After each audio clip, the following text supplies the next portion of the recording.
नमस्कार, स्वागत आहे तुमचं एका नव्या कथेत. एक लग्नगाठ. नेहा आणि आदित्यची पहिली भेट म्हणजे कोणत्याही सामान्य जुळून आलेल्या लग्नाच्या भेटीसारखीच होती. दोन्ही कुटुंबांची उपस्थिती, शांत आणि मोजके प्रश्न, आणि एका चेहऱ्यावर एक विशिष्ट औपचारिक भेट एका सुंदर पण शांत अशा कॉफी शॉपमध्ये ठरली होती. नेहा एका IT कंपनीत कार्यरत होती.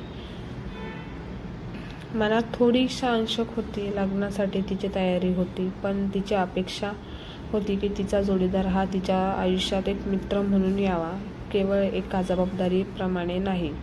भेटीच्या सुरुवातीला दोन्ही कुटुंबांनी काही वेळ चर्चा केली. नंतर नेहा आणि आदित्यला खाजगी बोलण्यासाठी वेळ मिळावा म्हणून दोघेही एकमेकांसमोर बसले.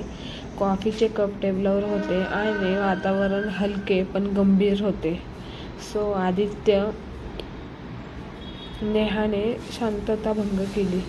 पण दोघेही अरेंज मॅरेजच्या मार्गावर आहोत. मला जाणून घ्यायचंय, तुम्हाला लग्नाकडून नेमकी काय अपेक्षा आहे? आदित्यने एक क्षण विचार केला. तो उंच, साधे व्यक्तिमत्व असलेला आणि बोलण्यात कमालीची नम्रता असलेला होता. तो म्हणाला, नेहा, मला असं वाटतं की लग्नासाठी लोक मोठी मोठी स्वप्न पाहतात. मला तितकी मोठी स्वप्न नाही आहेत. मला एक साधा, प्रामाणिक सहजीवनी हवाय. नेहाने भुवया उंचवल्या. सहजीवनी म्हणजे नेमकं काय? म्हणजे घरी परतल्यावर एकमेकांसमोर शांतपणे बसून दिवसभर काय झालंय हे सांगता आलं पाहिजे.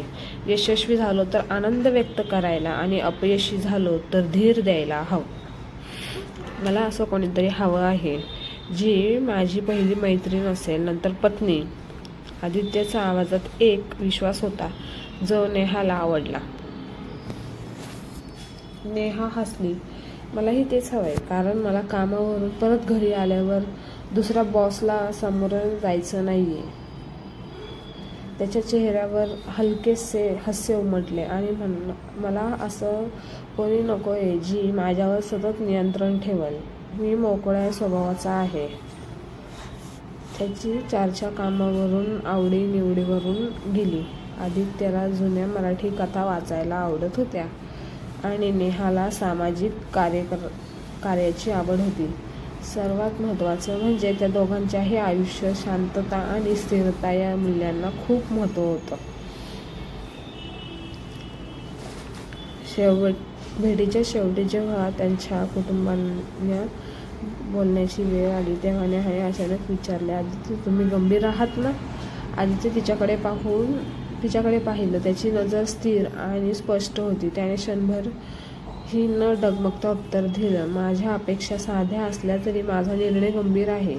हो, मी गंभीर आहे. नेहा मनातील सगळी भीती, बाजू आणि शंका दूर झाली. या भेटीत त्याने तिच्या प्रत्येक प्रश्नाला अत्यंत प्रामाणिकपणे उत्तर दिले. तिथे कोणताही नाटक नव्हतं. फक्त दोन प्रौढ व्यक्तींची शांत, समजूतदारपणे चर्चा झाली. नेहाने हळूच मान हलवली आणि चेहऱ्यावर गोड हसू आणत म्हणाली, मग मला ही सहजीवनी मान्य आहे. आदित्यच्या चेहऱ्यावर समाधानाचे भाव पसरले. शब्दांनी किंवा मोठ्या समारंभाने नाही, तर त्या एका क्षणी दोघांच्या मनात एक अलिखित लग्नगाठ बांधली गेली. ती गाठ विश्वासाची होती, मैत्रीची होती आणि भविष्यात एकमेकांना साथ देण्याची. कॉफी शॉपमधून बाहेर पडताना त्यांनी पहिल्यांदा एकमेकांकडे हसून पाहिले होते. हे हसू केवळचे नव्हते, ते एका नवीन सुंदर आयुष्याची सुरुवात होती. धन्यवाद. कथा आवडली असेल तर चॅनलला लाईक, शेअर, सबस्क्राईब नक्की करा. अजून कोणत्या प्रकारच्या कथा ऐकायला आवडतील हे मला कमेंट बॉक्समध्ये नक्की सांगा. थँक्यू.